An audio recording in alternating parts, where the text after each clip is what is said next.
This is a regularly scheduled select board meeting. My name is Roger Arnold. I'm joined by Mary Layton, Vice Chair, Rob Gear, and Marcia Calloway. This is a remote only meeting in accordance with temporary provisions of the open meeting law. As a result, there is no physical contemporaneous location, and our warning has reflected that. We allow public comments for all items on the agenda. I will send word. I will give instructions on how I would like to and how we would like to receive these public comments per agenda item. But otherwise, please direct your comments to me as chair and keep them respectful. Otherwise, I think we can begin the first, and then please, obviously, I'm probably a little raspy. I'm getting over a cold, so appreciate your forbearance as I potentially cough and sound guttural. Okay, so the first item on the agenda is the approval of the agenda. I have a question about the agenda, actually. Okay, Just if we would want to possibly consider future agenda items at the end, if we're not too exhausted. I think we can make provisions for it right now, but I think that there's an agenda item that might do that work when we're talking about sort of our work plan. I think Oh, okay, that might come out of that. I think it will, but if Okay. you would like to amend the agenda, just make sure your motion includes that, because I'll look to you for a motion. Okay. I move to approve the agenda with the possible inclusion of suggestion for future agenda items. Okay, so the motion made by Mary, is there a second? Okay, Second. by Mary, seconded by Rob. I'm all in favor on the approve of the agenda. Please raise your hand. Okay, thank you. The next item on the agenda is public participation for folks who would like to make a public comment for items not on the agenda. Okay, Omar, I see your hand first. Go ahead and just state your name and locatable address if that's okay. Omar Tryman, 236 Main Street. Just wanted to voice my support for having the fireworks during the Norwich Fair this year. It feels like after a couple of years of COVID, it would be good to get back to some of the traditions in town. That is all. Thank you. Thanks so much, Omar. Jeff Lubell, I see your hand next. Yeah, thank you. Jeff Lubell, 23 Spring Pond Road in Norwich. And I just wanted to call your attention to an item in the packet and request its consideration at a future meeting. There is a memo from the Planning Commission covering a memo from the Affordable Housing Subcommittee with regard to a grant application that we would like the town to submit for a planning grant to the Vermont Community Development Program. And this would be for a planning grant that would facilitate planning for the possible affordable housing located at the base of New Boston Road, just north of the transfer station. And we'd like the opportunity to come and talk with you about it. Obviously, the select board would need to decide this is something it wants to do. The due date that we are targeting is in February, so there's time, but there is a pre-application due in December. So if it would be at all possible in the next 2 months, let's say, to have a discussion with the select board, that would be most helpful. Thank you so much, Jeff. I think, Manu, I see your hand raised next. Yes, hi. Manu Tesone, 428 Hawk Pine. I would also like to raise my support for the fireworks. Our daughters, when they heard that finally we were going to have the fair in town again, the first thing they asked was, are we going to have fireworks? And so my message is, please don't break my daughter's hearts. Make sure it happens. Thank you. Thank you so much. I think I assume folks who are speaking, who are letting us know about the fireworks have also talked to the Lions Club, who I believe are the performers of the fireworks. So I'll just or the chief sponsors, I'll say. But thank you so much for letting us know too. Okay, I'm not seeing any more hands for public comment. Okay, so I'll move into our next agenda item, which is the appointment to the select board. So I just want to talk a little bit about how I would like to run this agenda item.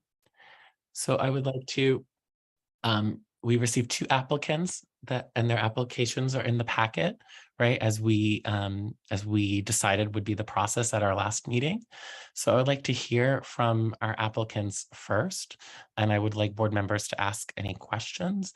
Then I will take public comment. I'm going to ask for an abbreviated public comment, so like 1 minute perhaps, and consider if someone has made a point that has already been made, perhaps consider just saying that you agree with that point. But ultimately, this is a board decision, and I would like us to get to board discussion and a motion within the allotted time. So do board members understand how I would like to proceed? I would like to hear from our applicants. I will take board member questions. If members of the public have questions, would like to make a comment, I'll take them for 1 minute each, and then I will move on to ask for a motion. Okay? Is that okay? I want everyone to That's know. good. Yes. All right. Yep. Okay, so so I think our first applicant in the packet in the order of appearance was Aaron Lamperti, I believe. So we'll hear from Aaron, and the question that I always ask is, welcome. Can you speak to your application, and why is it that you're interested in the position?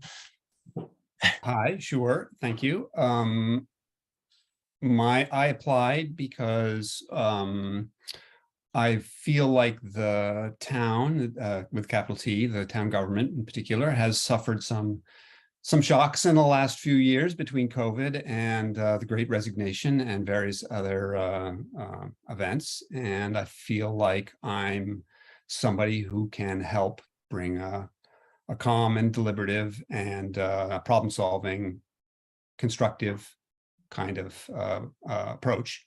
I grew up in this town. I love this town. I serve already the town as on the energy committee and fire department, and I see this as an opportunity to extend that service. That's really it. Great, thanks so much, Aaron. I really appreciate that. We really appreciate it. Any questions? Do board members have any questions for Aaron? It would be great if you ask a question to Aaron, maybe consider it to be the same question you might want to ask of the other candidate. But go ahead, Mary. Yes, Aaron, we had set some goals of trying to consider our physical and digital space in town. Sure. And wonder if you have an interest in that and what you could bring to that process of trying to figure it out. Sure. So as you know, I have a history with considering Tracy Hall as particularly the energy systems through the, I think it was at the time, Article 8, Tracy Hall renovation warrant article. At the time, we talked about the space architecturally, and there wasn't a lot of interest in modifying it, the office space and all of that. But I gather that is now under more consideration, and I'm excited about that opportunity as well. I have a lot of history with some history with building management, primarily in assisting at the Montreal Museum with their facility. I have a fair amount of experience, not a lot of training, but fair amount of experience with IT work in general. Again, mostly at the Montreal, but prior to that, I had various jobs as a programmer and doing networking kinds of work, also phones. So I do have experience and knowledge about those two topics. And I am, again, something of a self-taught builder and have built and renovated several homes in town. Thank you. Rob, did I see the? Yeah, Okay, and then if I may, yeah. Yeah. How many years have you been on the fire department? Approximately 15, maybe not quite 15, or maybe just over. Yeah. I can't remember exactly. 2008, maybe something like that. Thank you. I can speak as to Aaron and Linda Cook's good work with the fire department, having been picked up off the ground twice. Wow, and put on the $1,000 taxi. So Right. that is, thank you. yes, that's wonderful. Thanks, Rob. Marcia, did you have your hand up? You're muted. Sorry, it's probably better to be muted today. So Aaron, thank you. I'm always pleased to see somebody stand up for running for things, especially when they haven't done it before. Would you describe for us, if you can, the work of the town finance auditor and how that should be used to inform the select board? And if you have an opinion, would you like to tell us what you think of the effectiveness of the process of budgeting that the board has employed last year? So there are many things I'm going to have to come up to speed on as a new select board member. The budget process in its details and the current actions the town is taking or the select board is taking with regard to employees and finance and all of that are things that I have not followed closely, and I wouldn't be able to express a informed opinion at this juncture, but I'm happy to step up and learn about those. There are other things that the board does that I know more about. However, those two that you mentioned, I'm not especially familiar with. Okay, I think we just did a round, and so I feel that was really informative. Okay. Yeah. All right. Well, thank you, Aaron, so much for your application, and we'll hear Absolutely. from Thank you. and we'll hear from we'll go to our other applicant next, which I believe Pam Smith is here. There she is. So Pam, if you can turn your mic on, I'll bring you over if you wish to turn it on. There, I think I've unmuted myself. Let me just find you. I'm sorry. There you are. Okay. So Pam, that's the same question that I always ask. Can you speak to your application and your interest in applying for this position? Certainly. Thank you, Roger. I've made a concerted effort to be an engaged and informed citizen. I read the packets that come out for every meeting. I've attended every regular select board meeting and many of the special meetings over several years. I've also attended some of the committee meetings such as affordable housing, energy, Article 36 task force, planning, conservation, cemetery commission, the child care committee, the finance committee, and the development review board. I have a strong background in finance. I have over 35 years of experience in accounting for for-profit and not-for-profit entities. I believe this experience will be beneficial when the select board takes up their annual task of setting the municipal budget. I presently serve in 3 elected and appointed positions: lister, trustee of public funds, and assistant treasurer. As a candidate for select board in 2021 and 2022, I received hundreds of votes that were cast for me. Leading up to those elections, I posted position papers on budgeting, debt management, capital planning, green fleet and solar investments, Tracy Hall renovations, policing, the Marion Cross septic dilemma, to name a few. I believe that good governance means balancing the cost of delivering needed services while being mindful of the tax burden our budgets place on our citizens. And we need to be respectful of those concerns raised by our residents. It also means developing policies that make Norwich a safe and welcoming place to live and work. At the July 13 select board meeting, it stated that you would like to appoint someone who can get up to speed quickly and who is prepared to assist with the budgeting process. I believe I am that person. Thank you. Great. Thanks so much, Pam. Do folks have questions for Pam? Go ahead, Mary. Just the same question, Pam. What would you bring to our discussion? We have some goals this year of trying to evaluate our physical and digital spaces in order to make them function nicely for our employees and our citizens. So what is your opinion on that? Well, I've had those conversations with the previous town manager and the current town manager, having the experience of spending many, many hours recently in the lister's office. it's clear to me that the space that the listers have is inadequate. And I think there needs to be a total revamping of all of the space and shuffling of where the offices are located. The telephone system is terrible whenever you try to make a call. It's full of static. So there needs to be some attention to the phone system. And the website obviously is antiquated and needs a tremendous amount of work to rework that. And I have suggested some websites of other towns that I find much more user-friendly. So Pam, sorry to interrupt, but thank you. I think it's possible that maybe you're a little too close to the mic, or maybe the volume is too loud and it's creating reverbs. But I don't Okay, know. sorry. It's I okay. don't think I'm too close to the mic, but I know my husband is on his computer. Maybe that's the problem. Maybe it's not so much an echo; it's just a reverb. But it's either way, we're good. I just wanted to. Okay, I'll try backing it away from me a little and see if it helps. Yeah, no worries. Thanks. Any other questions? Thank you, Mary. Go ahead, Marcia. Yeah, hi Pam. Thank you for your candidacy, third time around. The question that I asked before, would you describe for us how you think the work of the town finance auditor should be used to inform the select board budgeting decisions? And do you happen to have an opinion on the effectiveness of the budgeting process that the board employed last year to prepare the budget?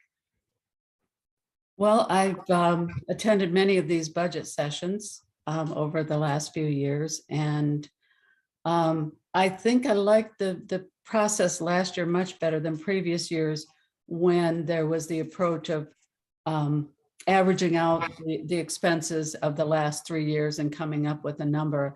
I didn't feel like that was a very informed way of trying to determine what actually needed to be in the budget. I think it's more important to have that conversation with the department heads and find out what do they need and what will that cost.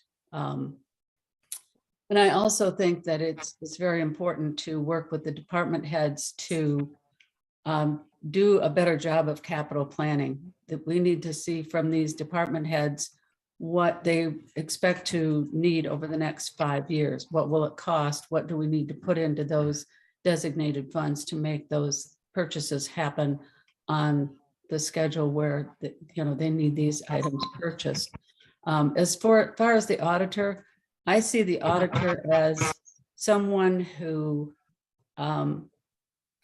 looks at our expenses and makes sure that we are following the appropriate guidelines, and gives us recommendations where we are making mistakes or where we could improve things. And I think also turning to the auditor for what kind of debt management policies we should have. Thank you. Thanks so much. Rob, did you have a question? Sure. Similar to the question for Aaron, when did you start volunteering for committees or running for office? How long have you been doing that? Well, I was on the finance committee back in the 90s.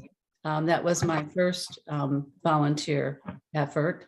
Then we moved away for 15 years. And when we came back, I started attending select board meetings. And I think it was December of 2018, I learned that Dennis Kaufman was stepping down as a lister. And so that following March, I applied for the elected office of lister and was elected. And so I finished up 1 year of Dennis's term and then was reelected for another 3-year term. Trustee of Public Funds, I ran a write-in campaign, I think 2 years ago, 2.5 years ago. And I have been an assistant treasurer since last June. Thank you. Okay, great. Thank you, Pam. And so I'm going to remove spotlight. Okay. So the process that I outlined at the start of this agenda item is that we would hear from our applicants, and then I'll take public comment for if people wish to make it 1 minute or so each. The time to do that is now, and then otherwise I'll move on for a motion.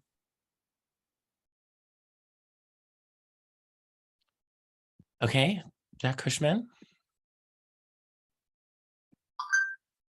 Thank you. I'd just like to say, based on my experience as chairman of the Article 36 task force, that Aaron Lamperti, who was a leader in that effort, showed a lot of knowledge and a lot of common sense, and he did a lot of the heavy lifting of our work.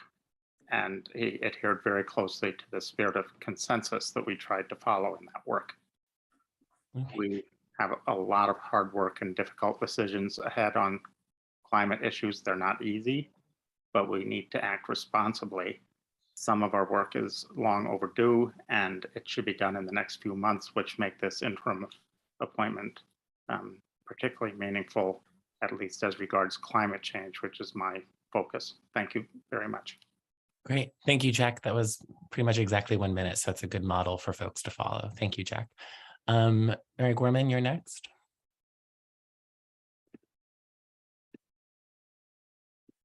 You're on mute.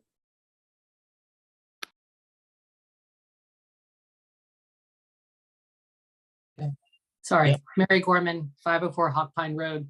I think that it's wonderful the town has 2 dedicated volunteers who are interested in serving in this position, and I want to acknowledge that in both of them.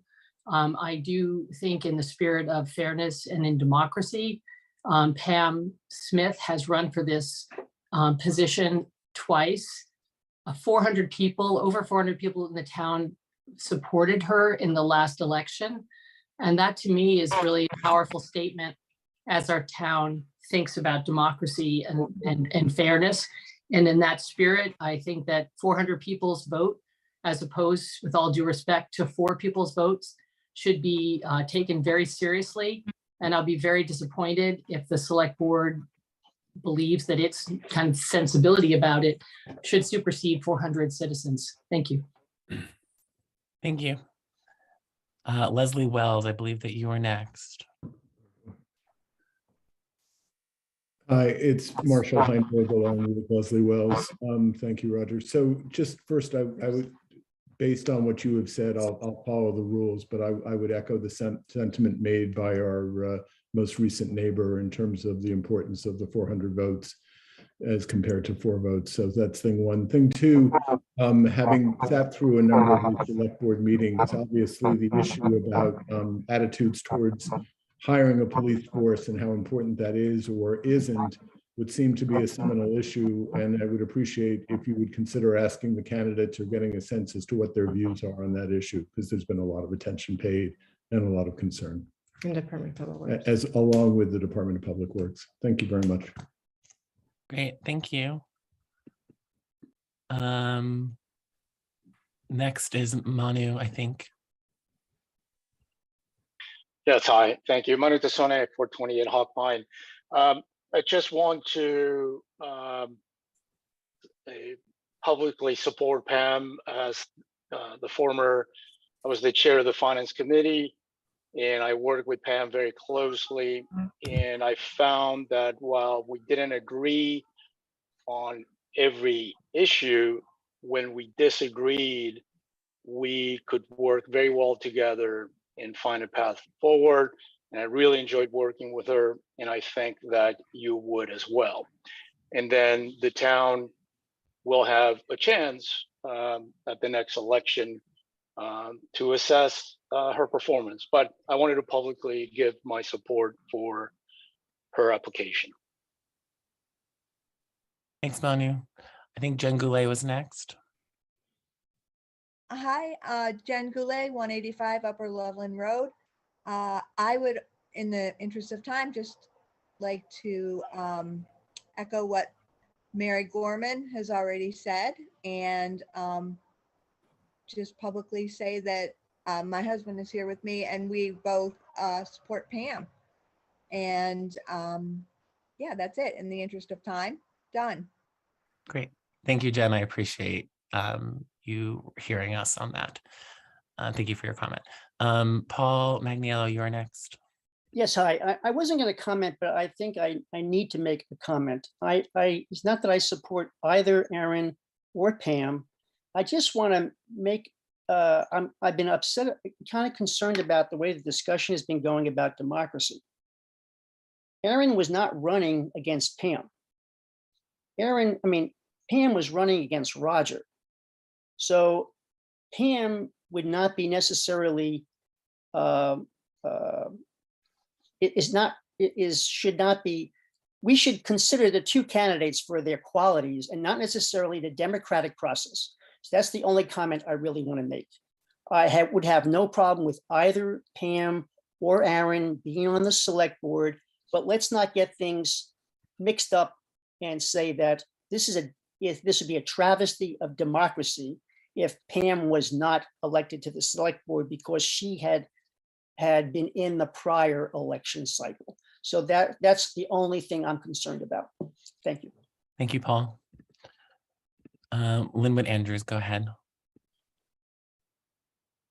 Yes, Linwood Andrews, Meeting House Road, 69 Meeting House Road. I would like to echo what Jack Cushman and Paul have just said. I am very concerned about the idea that just because somebody ran before, and I will say lost resoundingly, is somehow entitled or through fairness or through some sort of notion of democracy is therefore should be given the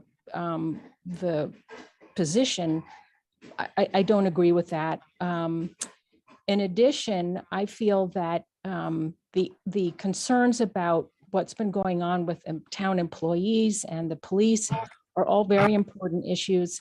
However, those are more short-term issues. The long-term issue that really affects all of us is climate change. And I believe that Aaron will be more effective in helping the town make the important actions, not just talking about it, but actually doing something about it.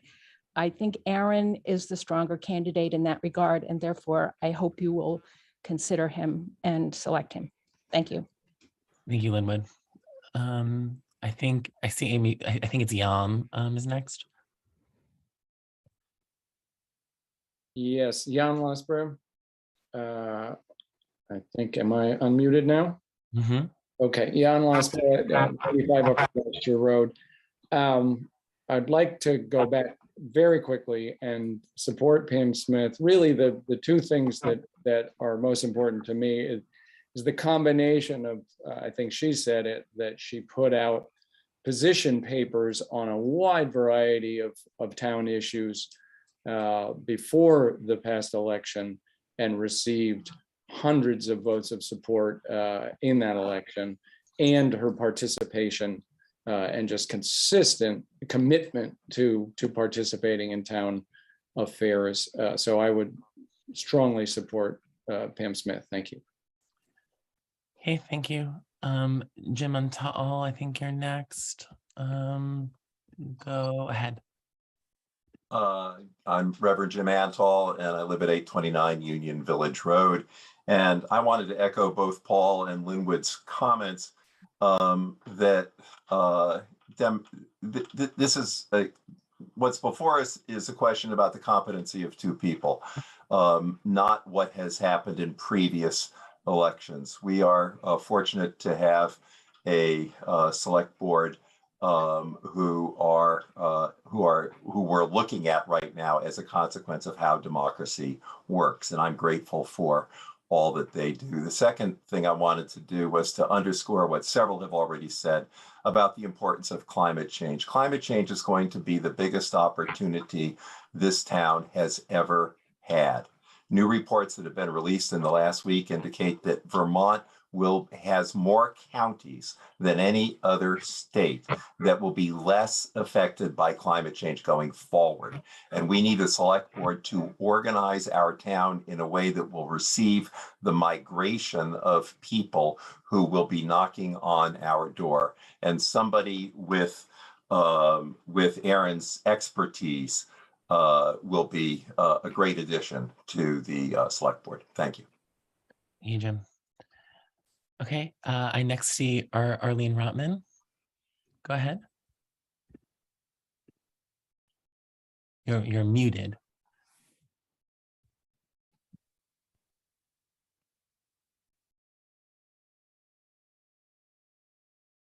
Arlene? Oh, there you go. I'm trying now. Am I unmuted? Yes, Yes. you are. Hello, welcome. Okay.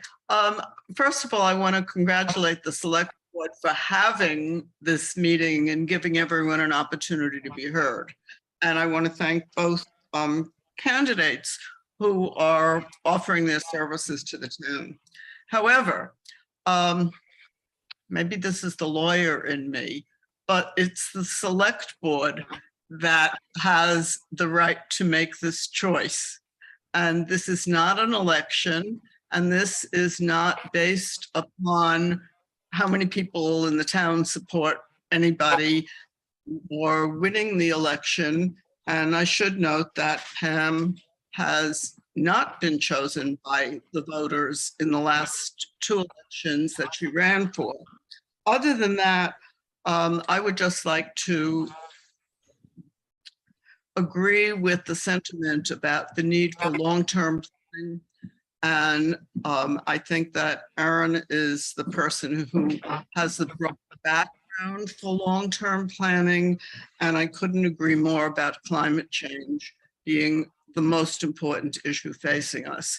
So I, once again, wish both of them well, but hope the select board makes the choice of Aaron. Thank you. Thank you, Arlene. Peter Orner, I see your hand up, and then I haven't seen any more hands. So what I will say to people is raise your hands now, because once I no longer see hands, I think I'm going to move on. Okay. So go ahead, Peter. Thanks, Roger. Peter Orner, 6 Moore Lane. I just want to say, I think we have 2 very strong candidates, and I appreciate both of them willing to step forward. I agree with the comment about this is not a election. It is a board decision. That's by law.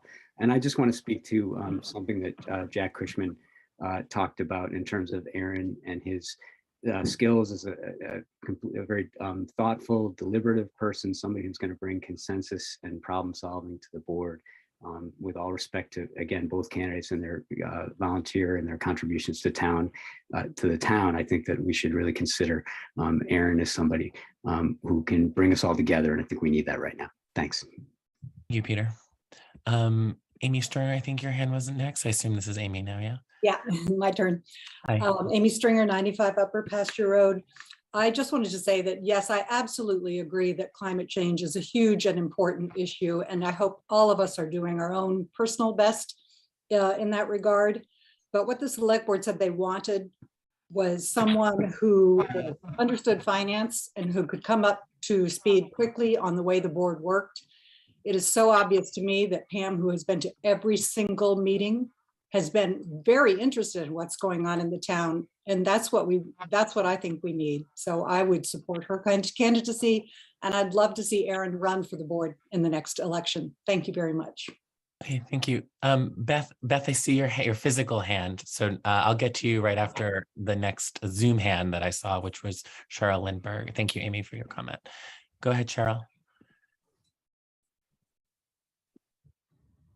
Cheryl Lindbergh, just speaking as a resident at 59 Koch Road, but also as treasurer, that I'm reminded of the post from Steve Flanders that was put out on the listserv, where he spoke very well about a process that I would like to see the select board use in selecting a candidate. And with the budget process being the next most important thing on the agenda for the board moving into the next election period, which is March, I think it's clear who has the skill sets for that opportunity. And I would echo the fact that Amy made, that it's the entire select board that needs to move us into the climate change discussion, not an individual, but the entire select board. Thank you. Hey, thank you, Cheryl. Okay, and then go ahead, Ms. Dingan, you are our final comment. Thank you. I've known Aaron for many years, and I have to say, he's really actually the smartest person I've ever met. And I know he's very good with finance. He probably is more humble than he needs to be with regard to his skills.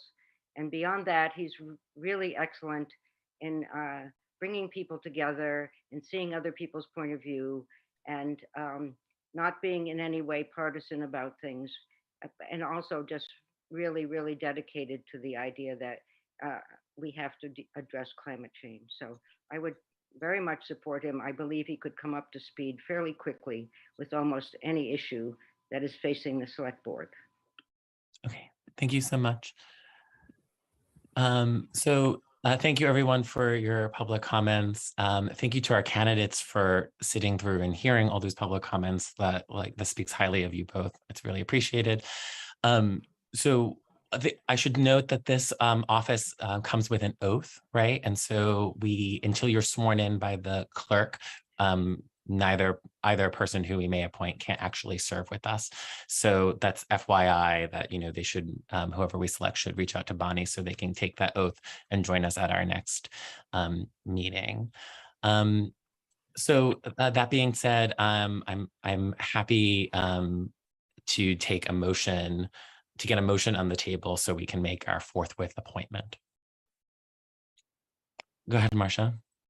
I move to appoint Pam Smith to the open select board seat.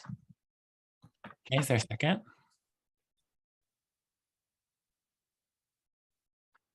Okay, I don't have a second. Is there another motion that we would like to put on the table? Thank you, Marcia. Go ahead, Mary. I move to appoint Aaron Lamperti to serve on the select board until an election in March 2023. Is there a second? Okay, seconded by Rob, made by Mary, seconded by Rob. Any further discussion? Go ahead, Marcia. I think what's disappointing to me is that it's not about democracy, and it's not about anything other than one person who's really tried very hard to get on this board and who could do a good job with the budgeting. The climate planning is important, but it takes money and budgeting. And I think Pam is the person to help us do that. And no matter what you think, it's only for a few months. After that, there's going to be an election. And I think Aaron has been doing a good job in the committees that he has volunteered for and should probably keep doing that work. But I'm not sure he should keep doing that work if he's on this board as well. Okay, that sounds like another discussion. But thank you, Marcia. Go ahead, Mary. Do you have a comment for the motion that we have on the table? Yes, I do. Thank you.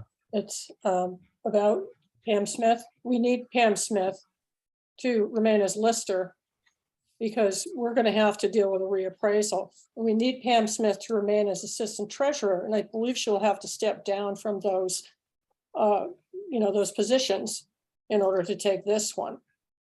And I was sort of, hoping that when we put these applications out that we would get maybe 3 or 4 people who might be interested. Instead, we got 2 very dedicated people. 2 dedicated people that helped our town over the years in different ways, which I appreciate. But I think in terms of, if you thought of it as a football team or something like that, we need Pam, I think, to stay as lister, stay as assistant treasurer, stay as trustee of public funds. And that just figured into my reasoning for why to do this. Well, I'm happy to make thank you, Mary. I'm happy to make a comment in support of Aaron because that is the motion that we have on this table. And I will just say, I really heard, I also echo the comments around consensus. Aaron has agitated this board about its lack of meaningful progress on some certain issues. And I think he has done that agitation in a really respectful, thoughtful, and meaningful way.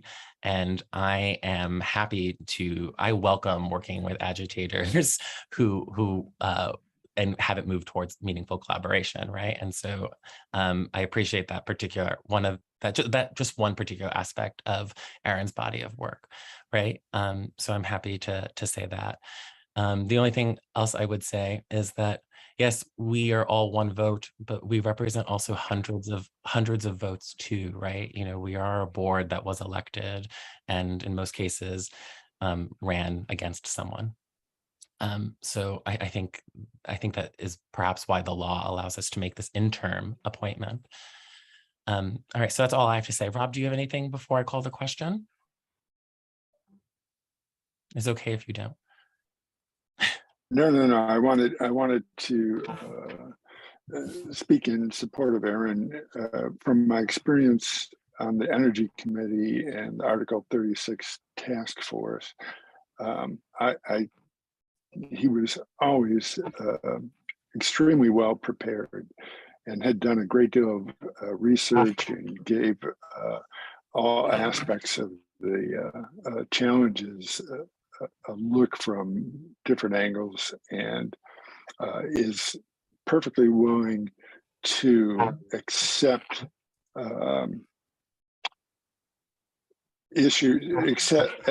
accept differing views as they become apparently predominant, as they are more important or more supportive of the task. So I've been nothing but pleased in the years I've worked with Aaron. Okay, thank you, Rob. Well, if there's no further discussion, I'm happy to call that question. Okay, all in favor, please raise your hand. Okay, I'm going to roll call. Rob, how do you vote? Yes. Mary? Yes. Marcia? No. And I'm a yes. All right. Welcome, Aaron. Thank you so much. We really look forward to working with you at our next regularly scheduled select board meeting. We, of course, wish to thank Pam Smith for her application as well. It is very difficult to have gone through this agenda item, right, and be vulnerable and like hear from your community. And so I thank you both for showing up in all the ways. Thank you very much. I look forward to working with you all further on the board. I will get with Bonnie to take the oath. Take that oath. Okay, so I'll now move on to the next item on our agenda, if that's okay, which is the errors and omissions. And thank you to the public for being really mindful and heeding the directives of 1 minute. That was really wonderful. We should always do that, maybe. Okay, so we'll move on to the errors and omissions request to grand list. We received a memo from the listers, which was really helpful and really clear. Can we begin with a motion? Yes, I move to approve the request made by the Board of Listers to make a change to the 2022 grand list according to the listers memo to the Select Board dated July 19th, 2022, as included in the Select Board meeting packet. Okay, is there a second? Okay, made by Mary, seconded by Marcia, I saw. Okay, any questions of clarification? I thought it was clear what we were looking to correct. All right, thank you to the listeners for that memo. I'll call the question. All in favor, please raise your hand. Okay, thank you. We'll move on to the recruitment and retention strategy. This is an executive session. It's a two-part motion. And so just so board member or members of the public know, I'll put people in the waiting room for probably 30 to 45 minutes. And then you'll come back. So why don't we begin with our motions? Okay, I move to find that premature general public knowledge would clearly place the public body or person involved at a substantial disadvantage in the negotiation of labor relations or agreements with employees.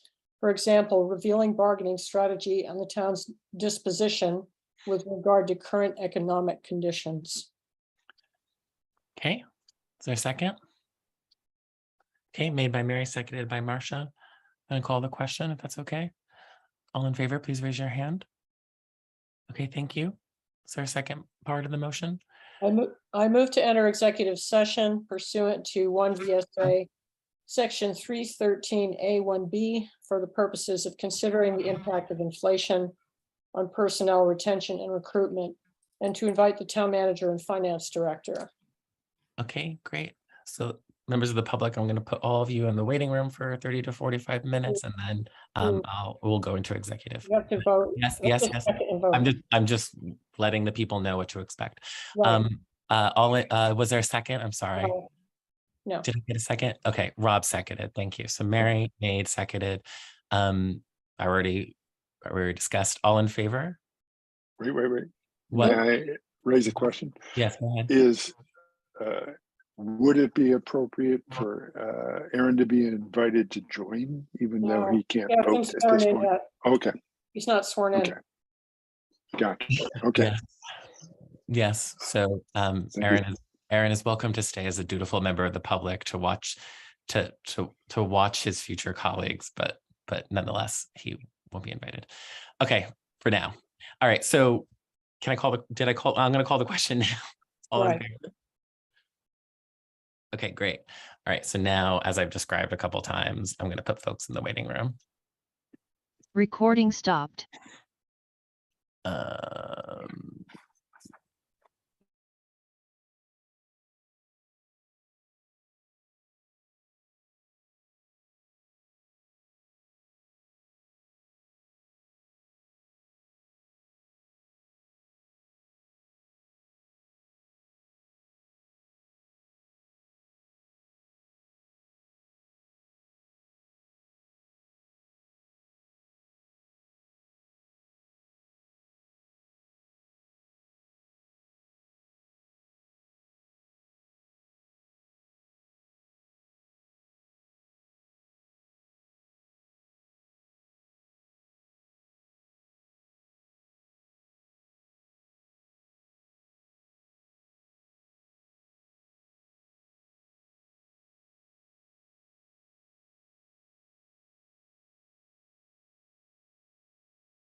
So moved. For a second? Second. Okay, made by Mary, seconded by Rob. All in favor, please raise your hand. Okay, thank you. I believe there's a public action we wish to take. Yes, I move that the select board authorizes the town manager in conjunction with town council to develop a referral bonus and sign-up bonus package, terms and details of which will be approved at a subsequent select board meeting. Okay, thank you, Mary. Is there a second? Okay, made by Mary, seconded by Rob. All in favor, please raise your hand. Okay, thank you. Thank you, Rod and Fielding, for your work on that. Okay, so we're going to just keep going now. We have to adopt our local emergency management plan. Why don't we begin with a motion if I can?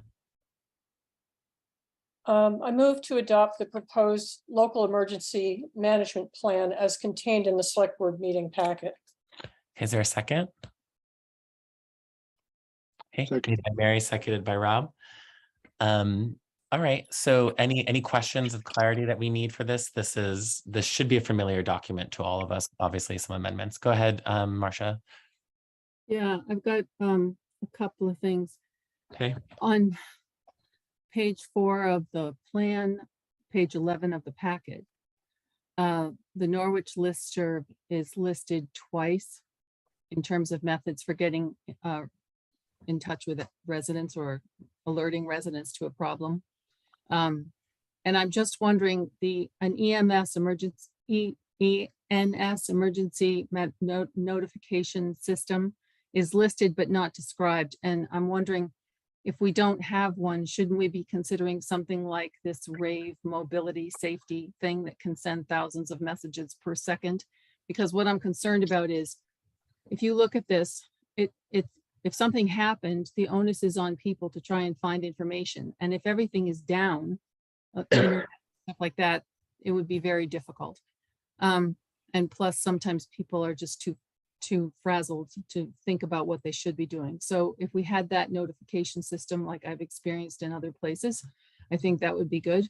And then there's nothing listed on page 5 for resource support. So I'm wondering what you're doing about that. And then the phone numbers were interesting. And I dialed today the number that was listed for me, and I thought it should be the town offices, but my cell phone says it was Rod Francis. And so when I look at my recent calls, it says maybe Rod Francis. So I think instead of the town number saying Rod Francis, it should say Town of Norwich. I don't know how that happened. It might have been a function of your caller ID. Sometimes when I call the town, it says Bonnie Monday. So, all right. So go ahead. Do you want to make a question? Do you have a question? Mary, and then I'll come back. Quick question. Mhm. What is Evans Group? Is that an oil delivery company?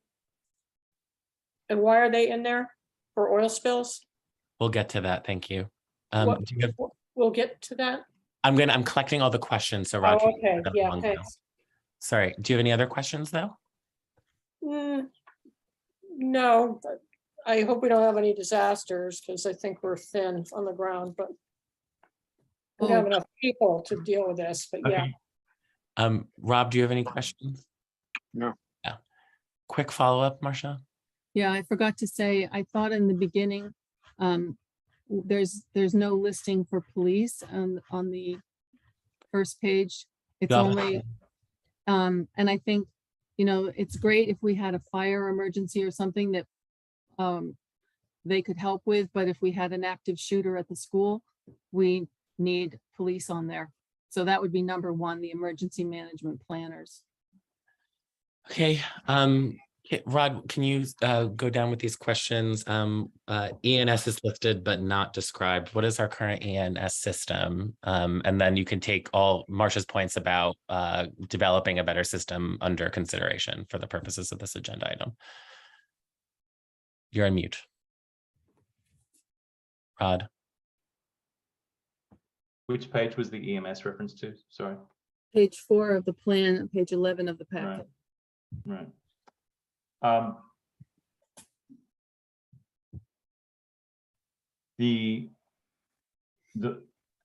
we don't have any additional functionality. So there's listings there, including the Facebook pages are the current mechanisms that we use to either push information out. The emergency notification system, my understanding is that there's a series of things that people can subscribe to through the Vermont Emergency Management website and so forth, where you can get texts alerting you of incidents or something that you may want to be aware of. I don't have any additional information about what the ENS is. We do not participate or subscribe to those push out messages that send robocalls to people's phones. Yep. Okay.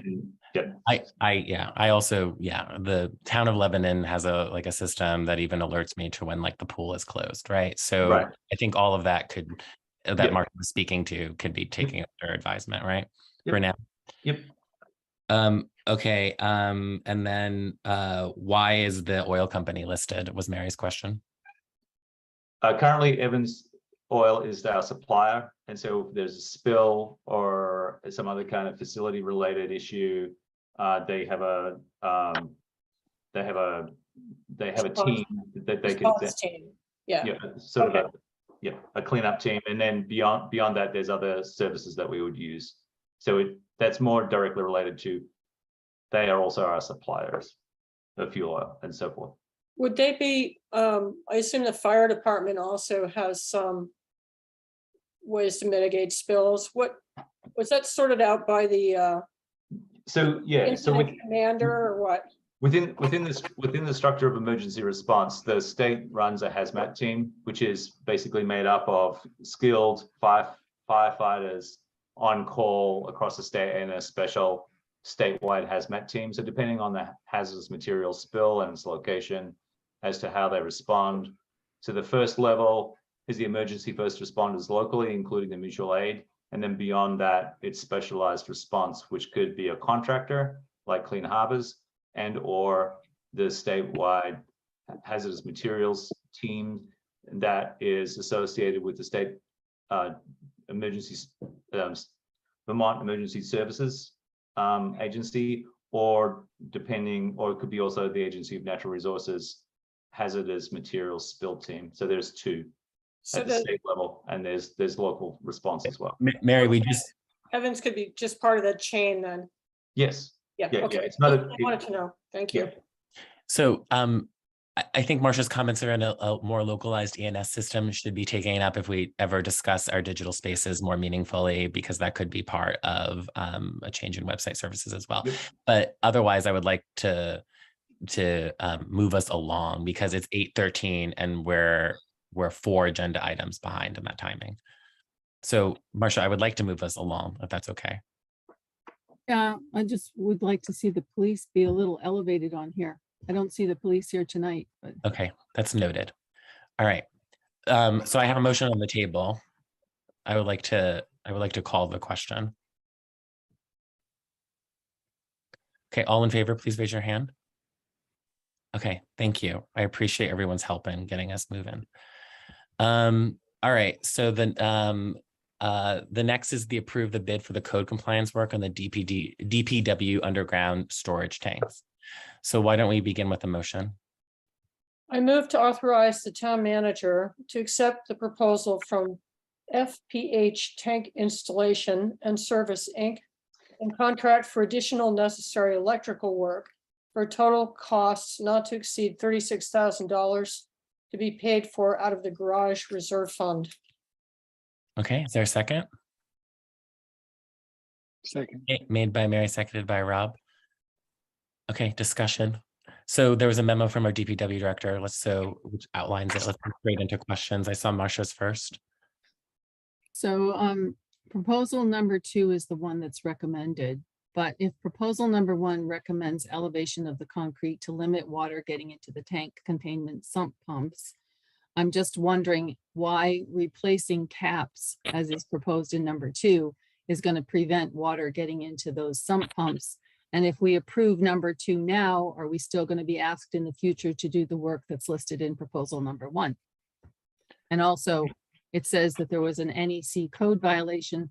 I'm wondering if we were when we were notified of that violation. Okay, do you have any other questions? Nope. Okay, Mary, do you have questions? Oh, just the same as Marcia. Okay, Rob, do you have any questions? Okay, Rod, can you answer Marcia's question? Yes, so the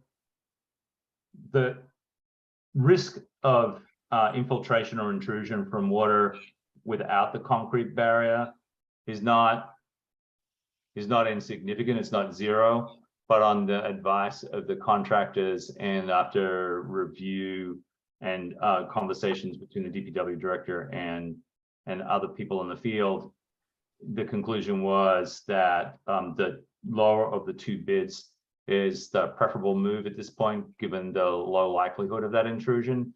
So it's partly a maintenance question and partly an arrangement question. And then there's the longer term question about whether or not to maintain underground storage tanks as underground storage tanks versus above ground or something similar. So while you feel like the plan for the future of the highway garage is still in flux, the recommendation is to come into compliance, but not spend any more money than we need to do that. So that's what this proposal is about.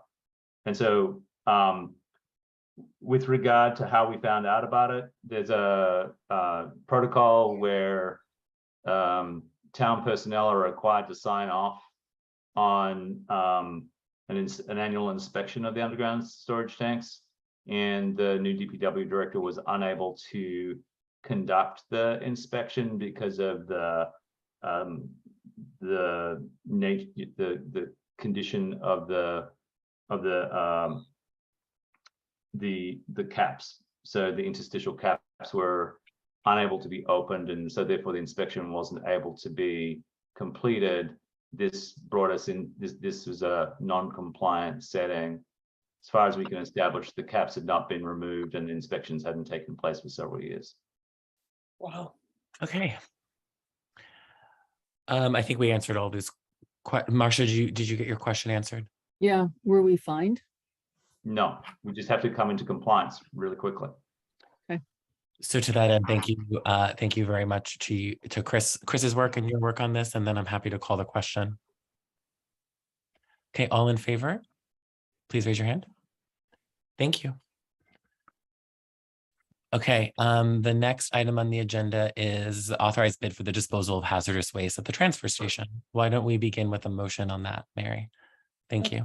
I move to authorize the town manager to approve the bid from Clean Harbors for removal of contaminated waste oil for an amount not to exceed $5,921.09 to be paid from the general fund. Okay, is there a second? Okay, made by Mary, seconded by Rob. Okay, discussion, any questions on this? There was a memo in our packet from our DPW director. Go ahead, Marcia. Is this all of the waste that we have that needs to be moved? It's all of the waste oil. Okay. All right. I think all of us really appreciate the work that is being done here to sort of realign operations of the transfer station. So thank you. I'll call the question if that's okay. Mm-hmm. Okay. All in favor, please raise your hand. All right. Thanks again. The next item is authorized bid for further emergency work on Moore Lane Bridge. Why don't we do the same, begin with a motion? I move to authorize the town manager to approve the bid from Clean Harbors for additional work to prevent hazardous materials from entering the stream at the Moore Lane Bridge for an amount not to exceed $23,461.20 to be paid from the Bridge Reserve Fund. Okay, is there a second? Second. By Mary, seconded by Rob. Any questions? Go ahead, Marcia. So again, this refers to creosote, which the DEC said it wasn't creosote, but I'm just baffled. Why would material that was dripping onto a plastic bladder and continued to drip, why won't it continue to drip through 2 layers of plywood under a bridge? And even so, the amount listed for the plywood, $7,000, seemed like a lot, but well, hold on. Let's continue with our spirit of how we're doing it. Yep, sure. So, Mary, do you have your question? I think also Marcia was maybe being mostly rhetorical, if I may. Go ahead, Mary. Okay. I was wondering, just been thinking about the Moore Lane Bridge and thinking about the comments last time where it was observed that the deck of the bridge is a little more like a Swiss cheese where the water can get in. If there couldn't be a membrane that went over the asphalt on top, if that type of approach has been talked about, that would block the water from going through in the first place. Okay, I'll hold your question, Mary. Thank you. And then Rob, do you have any questions? I've forgotten whether or not the bridge is currently closed, and if the catchment from Clean Harbors is installed, would it then be open? Okay, so Rod, you heard the questions. Can you answer them for us? Yeah, in order of the people who posed the question. So, Marcia, I think that the Clean Harbors crew are referring to the material as creosote is shorthand. The DEC and the chemical analysis declines to identify it as creosote, but the major constituent chemicals are identical to creosote. So you'll notice that in my memos and the work from Chris Kaufman, we do not refer to it as creosote. The next thing is it's not a bladder. It has the appearance of a bladder. It is 6 mil poly sheeting, the same kind of stuff that you would use to protect your carpet at home or to put up when you're doing some construction work to prevent dust migration inside the house. It's turned into a bladder because of the after every rain event, the rain washes through the bridge structure and then is collected and into big warts full of hazardous material in solution with rainwater. And the poly has held so far sort of beyond our expectations, to be really honest, and I believe that it's now broken up. But that's the explanation for the work. It was the plastic was initially stretched tight on the bottom of the bridge, and the blistering and bladder appearance comes from the sheer volume and weight of the water. The next question, I believe, was from Mary's, which relates to where is the water getting through. There's a sidewalk in very poor repair on the eastern side of the bridge, on the downtown side of the bridge, which is just, again, sections of wood sandwiched together. Some of them are missing, some of them are incomplete. It's clear that the water is making its way through those gaps in the effectively wooden sidewalk.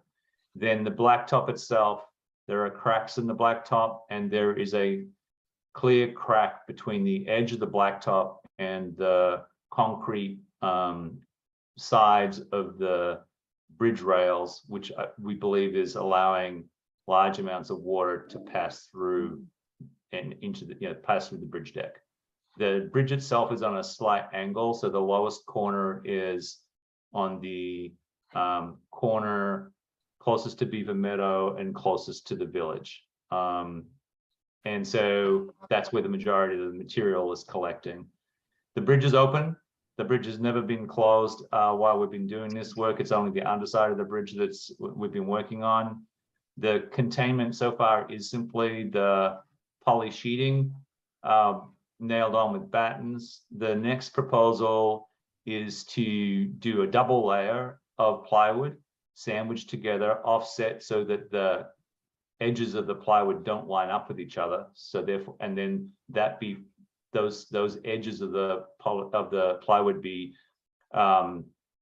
taped with a bituthane product, which will seal them. And then the idea is that if we can do, as Mary suggested, reduce the amount of water that's making its way through the bridge, then the consistency of the hazardous material will stay more like honey and less like maple syrup.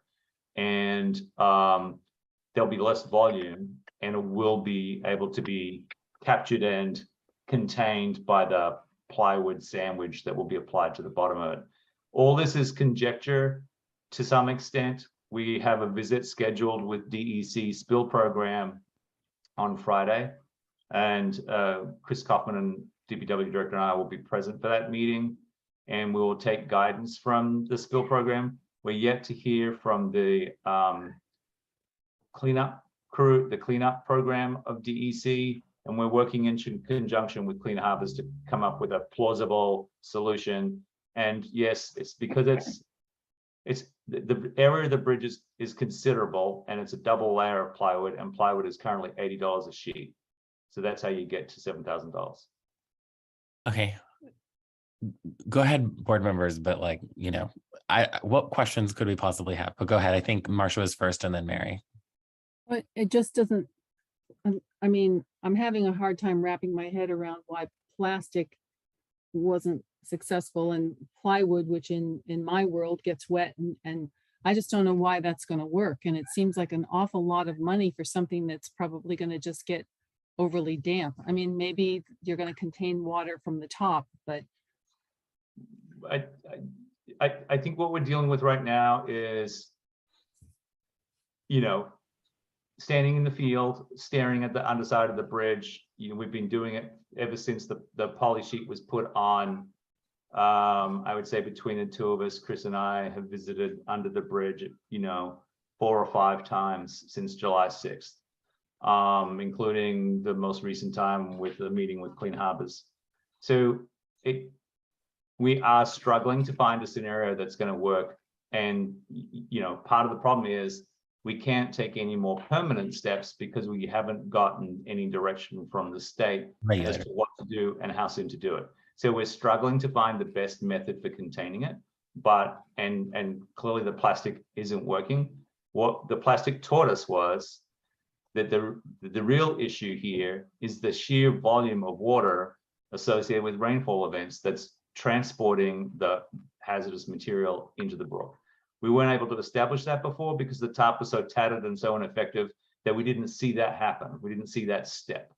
So now we have more information. We're trying to come up with a more plausible solution. The argument for the plywood is that it would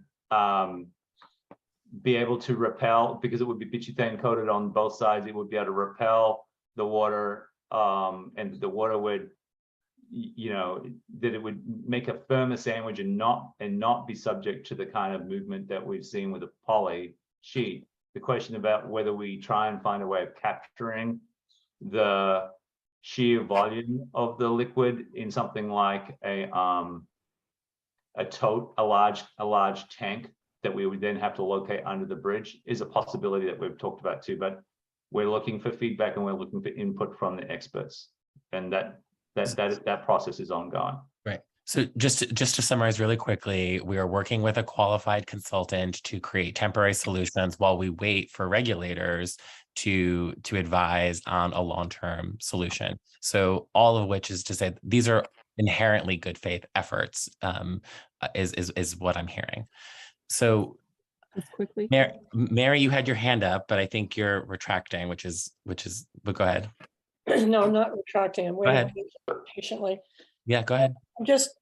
I appreciate just being updated on this situation. It's been frustrating. We're lucky it hasn't rained more, but I'm hoping that DEC, Department of Environmental Conservation, I'm hoping that they consider the deck because the cleanup company, they're pretty happy to get any kind of waste, you know, like to really, it sounds like to solve the problem, we'll have to take a possible, just a different approach to reducing the amount of water that goes through. So I'm just hoping that that comes up as part of the discussion. And I appreciate the updates. Okay, Marcia, really quickly, and then I'll take Peter Warner's comment, and then I need to move us along. So really quickly, I'm just wondering how fast this would happen if we voted for it, because if DEC is coming on Friday and they say, don't do this, I'd like to sort of wait until Friday and rather than spend $26,000, which you then have to tear out because they say we have to do something else. Go ahead, Rod. You're on mute. The work won't start before Friday. What we want is prior authorization so that we can move as briskly as we can. So by getting it authorized now, we're in place to confer with DEC.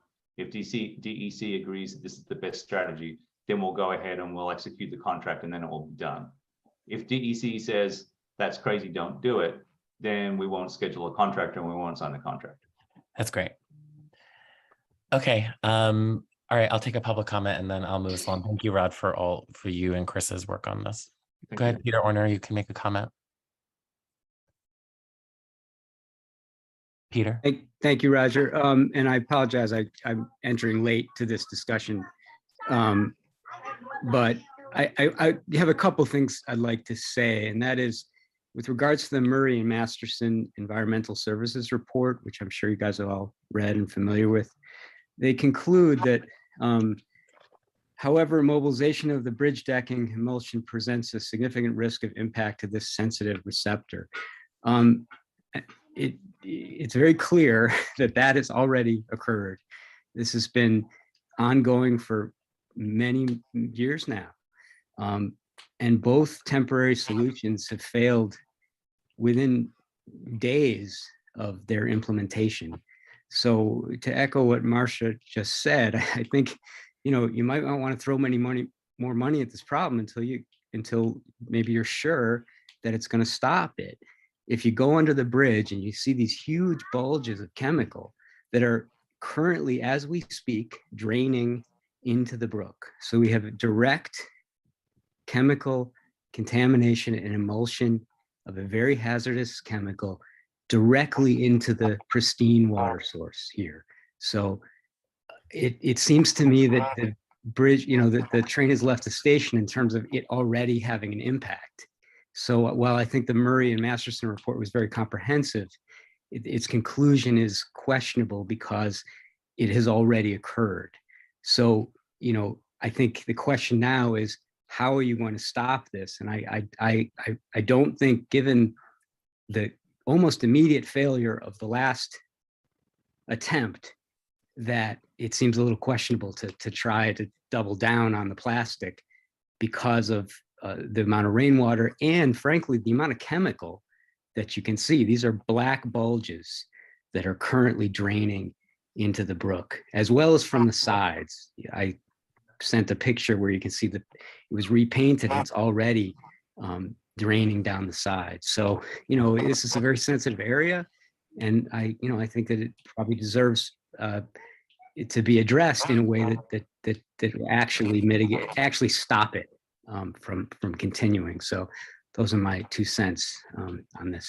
I appreciate the efforts, and I know that Rod and Chris are working very hard on it, and I very much appreciate that. But I do think that as a board, I think there's some questions I might be asking if I'm throwing thousands of dollars at this, when it's unclear to me if you can contain these chemicals combined with the rainwater under the bridge without it doing further damage. So I think what's occurring now is accumulation. Sorry, Roger, 1 second. The accumulation is now going directly into the brook, probably in a heavier concentration than it would otherwise. I'm not an engineer or chemist, but it seems that there's actually harm being done in the current temporary solution that's not working. So thanks. Thanks. Okay, and then, all right, so we had a motion on the table. We had a very long discussion. So I would like to call the question then. And I think the last context, the last question that Marcia asked provided some context for our authorization too.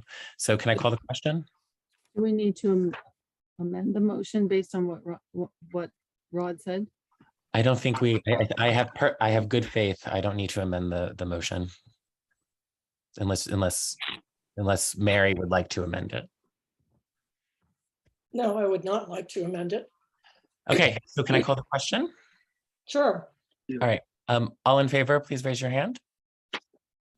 Thank you. Thank you for asking. Again, thank you for these questions, everyone. All right, so mercifully, we have a break. So let's come back at 8:45, okay? All right, thank you so much. Appreciate it. Recording stopped.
It's 8:45. I'll start again. Recording in progress. Okay, resuming the select board meeting at 8:45. All right, so the next item on the agenda is reconsider select board work plan and consider timeline of committee requests from select board. So I hope that this could be a rich discussion. I had intended to have some visual aids. It was past my capacity to provide them for this meeting, with apologies. But let me just really quickly frame why I think this is before us. A couple of things. Like, one, when we first discussed a long-term work plan for the year, it was pointed out to us by Rod in his Excel spreadsheet how many meetings we sort of had in order to be able to do any non-budget business, right? And that time has now dwindled. So we're at the end of that time. And I think it's fair to say that we have dealt with many emergent situations, while also still making progress on what has been called physical planned, digital planned, or physical and digital spaces, right? As Mary was alluding to earlier. So, so a couple of things. So we're further along in the calendar year. We're going to get into budget season in shortly. That's one thing. The second thing is we are in a staff situation where we don't have huge amount of staff, including the key position of planner. And so, as you saw in the packet, there's requests from both committees and citizens that place obligations on this board, and mostly, which is what I'm chiefly concerned about, staff.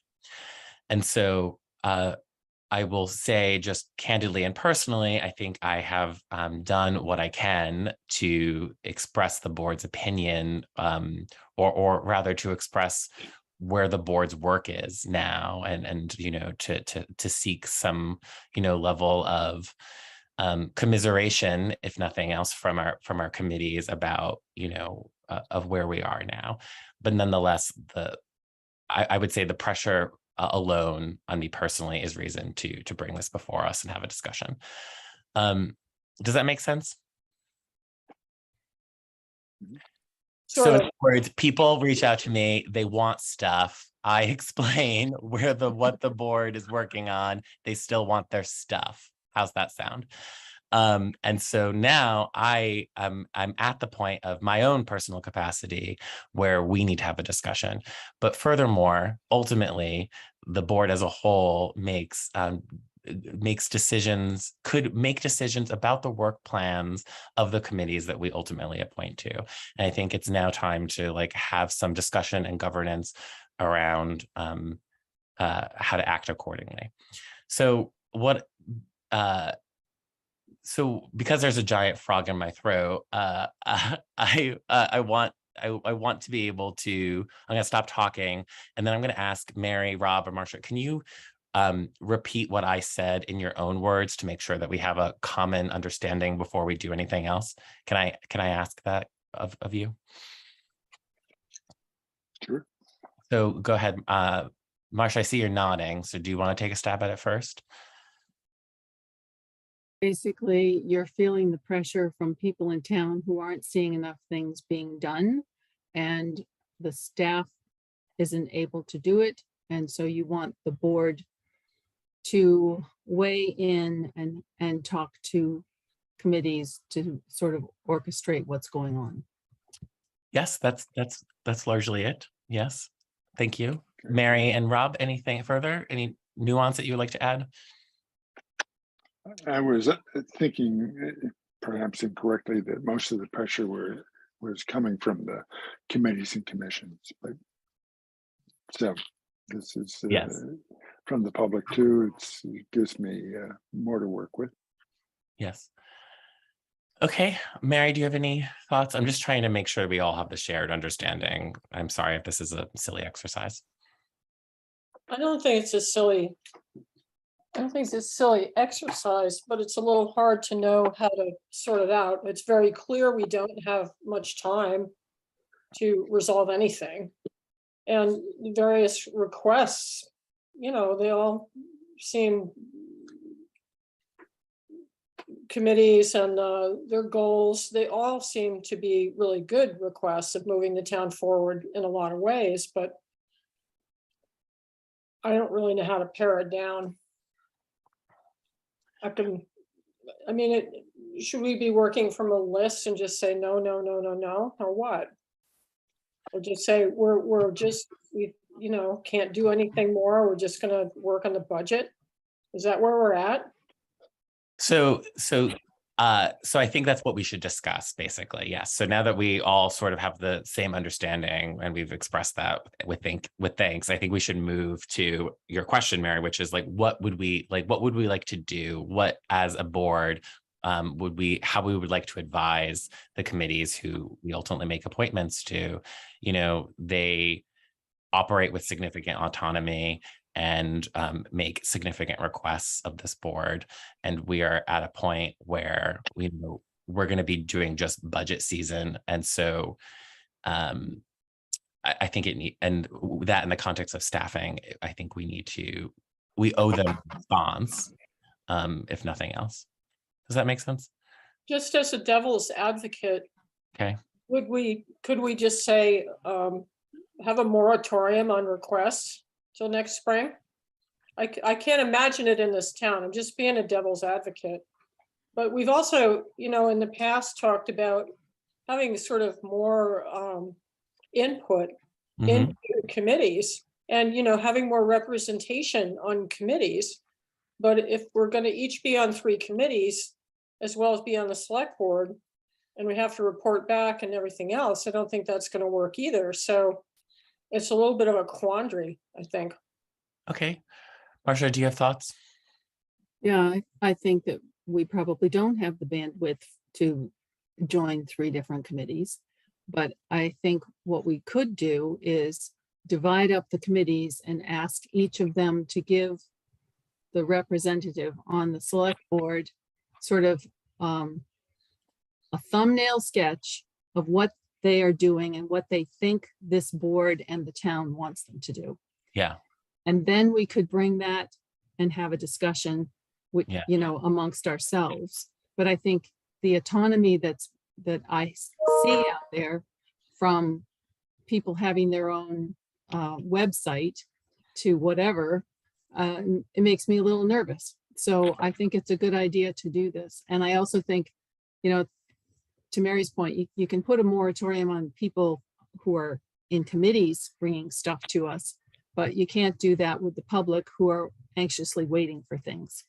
So I think this would be a step towards letting people know that we are evaluating what's going on in our committees, making sure that it is consistent as a whole, for the town, and that we are then going to make a priority list and move through that.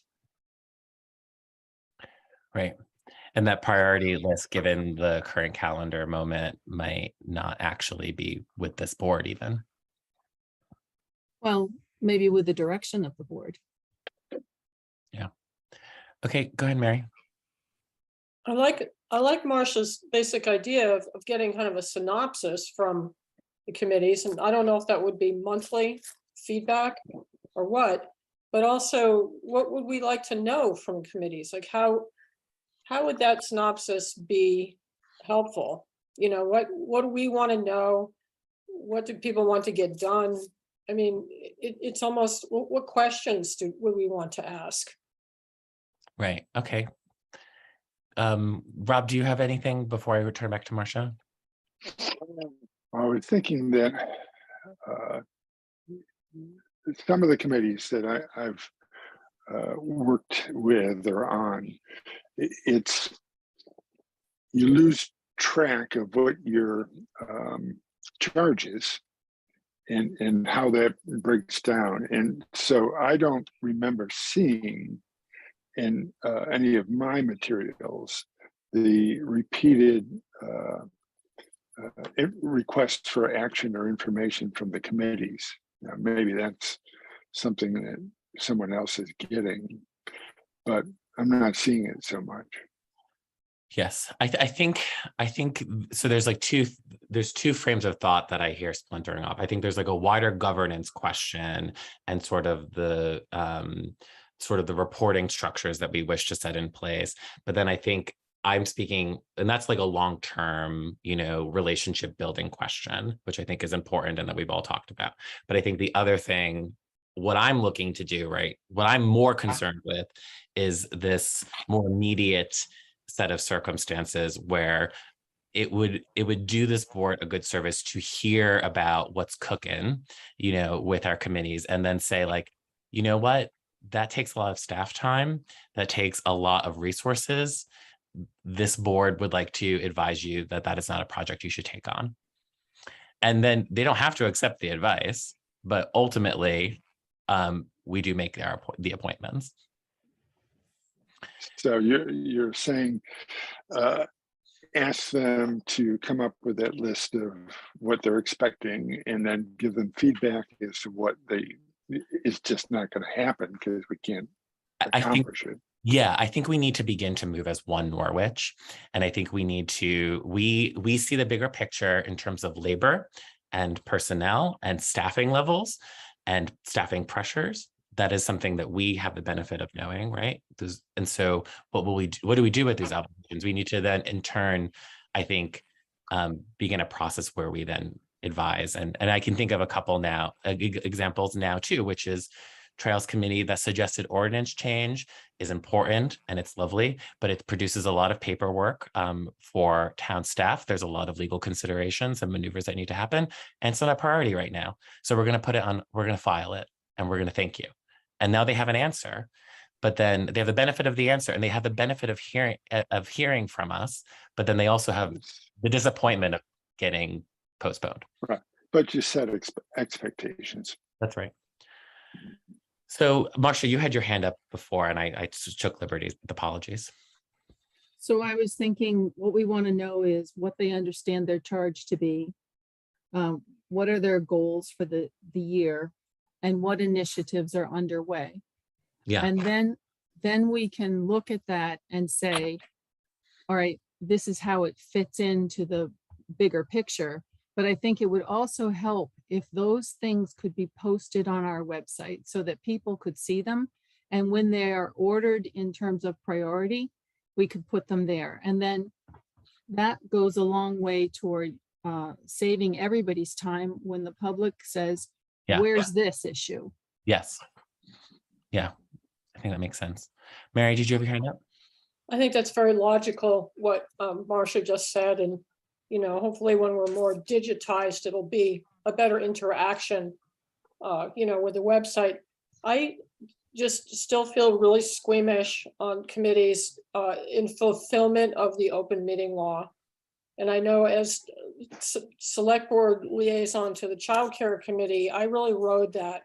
I really made sure I was the one who was turning those minutes around and, trying to make that happen.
bench. Some of them don't even take their own notes. So let's Yeah. be real here. Yeah, that it often consumes time of senior staff. And it can be time consuming. Some of it is, it runs the gamut. But I think that, and I appreciate the comments about the potential for improved coordination. And then I think I also am hearing a glimmer or a strand in this conversation about the board, you as a board, helping boards and commissions establish their priorities that are consistent or responsive to your priorities as a board. And I think that that could do with being more clearly communicated. And then there are larger undertakings and then some smaller undertakings. And then there's just the practical reality of how much you can get done in a week and a month. And without a planner on staff and without a zoning administrator on staff, and there are a large number of projects and large and small that are difficult to sustain. We've got commitments, contractual commitments to consultants that are associated with boards and commissions and their work, and those things need to be honored. And I would suggest that they probably take priority and need to be resolved and brought to conclusion before perhaps new projects are taken on. Right. And so when there are requests for grant-based work to happen in some time in the future, a careful analysis of what kind of labor resources we've got available now and what kind of labor resources we hope to have available then become really important ingredients. And then the last part about it is associated with grant-funded work, which we all rely on and see as a huge opportunity and as a huge benefit to the town. We can do a lot better and need to do a lot better in the finance world, tracking and monitoring our grant performance. And I think it's fair to say that Fielding and I have concerns about what it would need for us to build a meaningful grant management system and then have that maintained. Right now, I think it's fair to say grant management is not a strong suit. So that's another reason to say we need to go a little bit slower so that we can ultimately move much faster.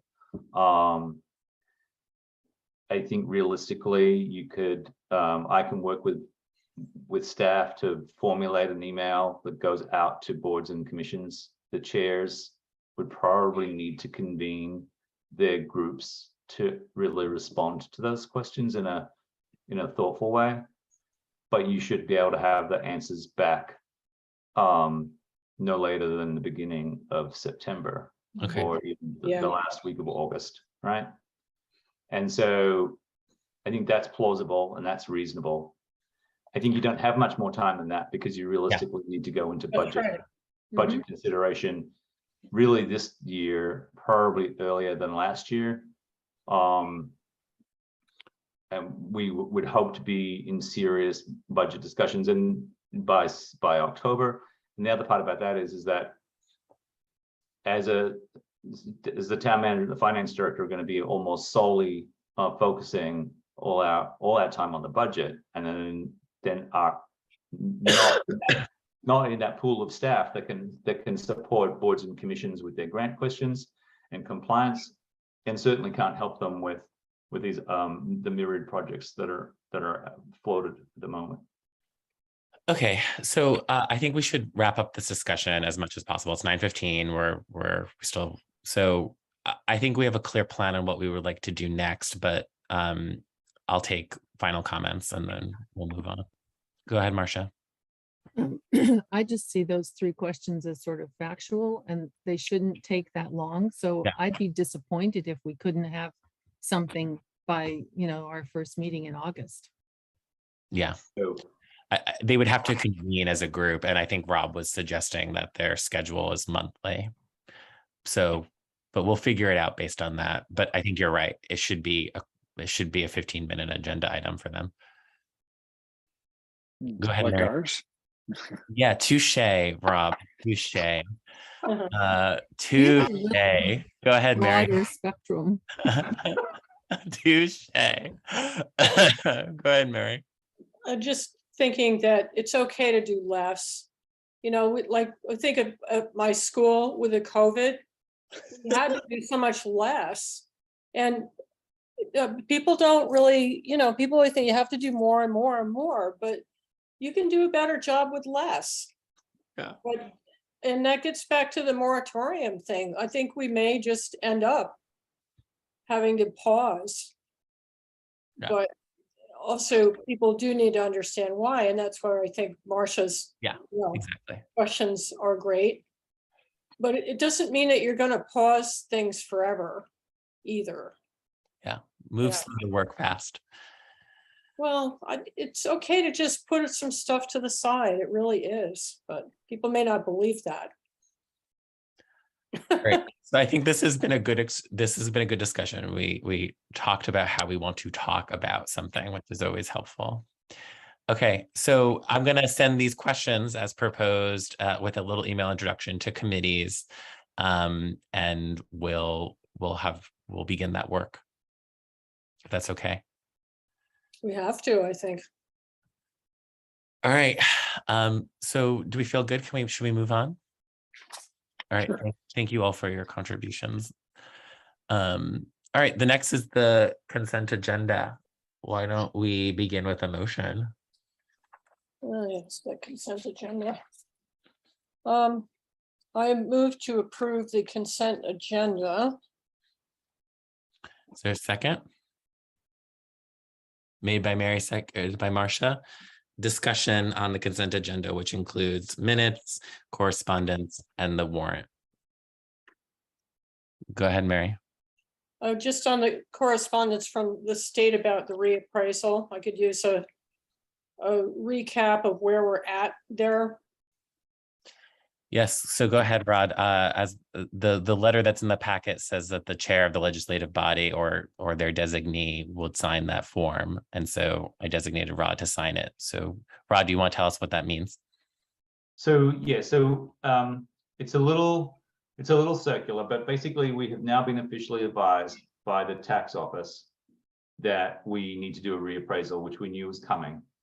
And part of the process is that somebody here representing the town, either the chair of the legislative body, that would be Roger, or his designee, in this case it's me, confirmed that we had received this letter and confirmed that we understood that we now need to start working on what is involved in doing a reappraisal.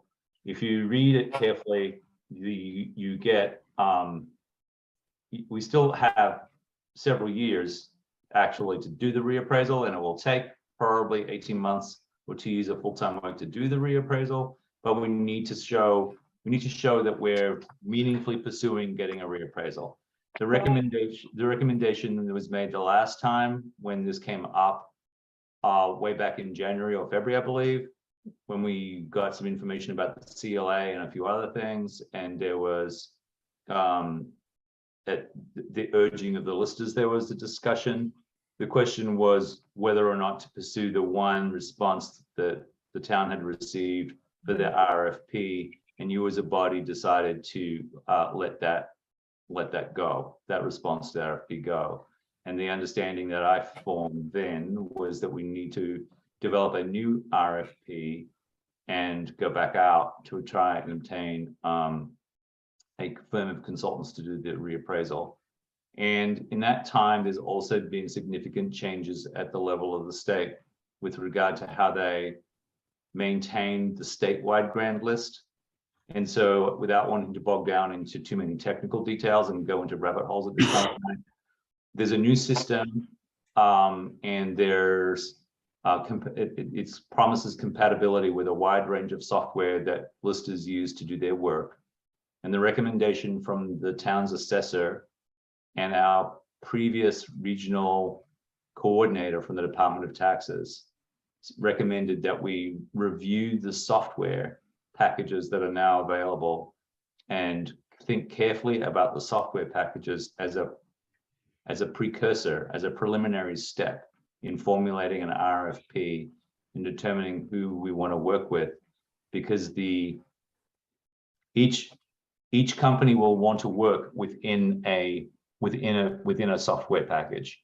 So when you get the appraisal, you're going to get a software package basically that comes with it. And so the question is, which software do you like? Because that's going to last you a lot longer than the reappraisal even. That's a long-term relationship that you're making there. So that's the recommendation. And so we've done everything that we need to do. I have been in touch with the new regional coordinator. I've not heard back from her yet. I expect to hear from her soon.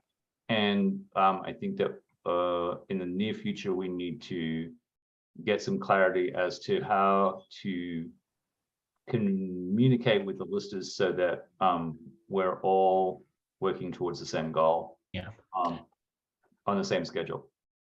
I think that's good on that correspondence for tonight. Thank you, Rod. Right. Okay. If there's no further questions around the go ahead, Marcia. Yeah, I caught my eye, the Webster and Donovan excavator thing for 3,400. What was that? Page 5, page 50 of the warrant. Well, page 50 of the packet on the warrant. I know there's page numbers now. I know. It's such a miracle. I'm not entirely sure. I have Fielding. I brought Fielding over. Go ahead, Fielding. This was some work I believe to do on culverts. Makes To sense. clean up some culvert work. Okay. I'm trying to bring up an image of the invoice right now to confirm that. But I believe this was to shore up some work that we had done originally on Beaver Meadow Road for 5 culvert work. There. I think we had to come back we this had spring and clean stuff up. I think we had an issue with the work that was done on Beaver Meadow last year. And so I think this was a return to Beaver Meadow. That would be my understanding. Okay, a return to Beaver Meadow. It sounds very filmic. Yeah. Maybe a Peter Warner novel, you never know. Yeah, Peter. Yeah, Peter. Sounds ominous. Okay. Return to Beaver Meadow. I picture rabbits. All right, so let's go. I think can I call the question on this consent agenda? Okay, all in favor, please raise your hand. Okay, thank you. So Mary, you had slid in future agenda items, as I believe that we have a sense of that now, so we can Yeah, you can skip that. Okay, then I'm happy to take a motion for adjournment, only 25 minutes over our slated end time. So moved. Is there a second? Okay, second by Marcia, I think. All right, all in favor then please raise your hand. Okay, thank you so much for your work, everyone. Have a good night.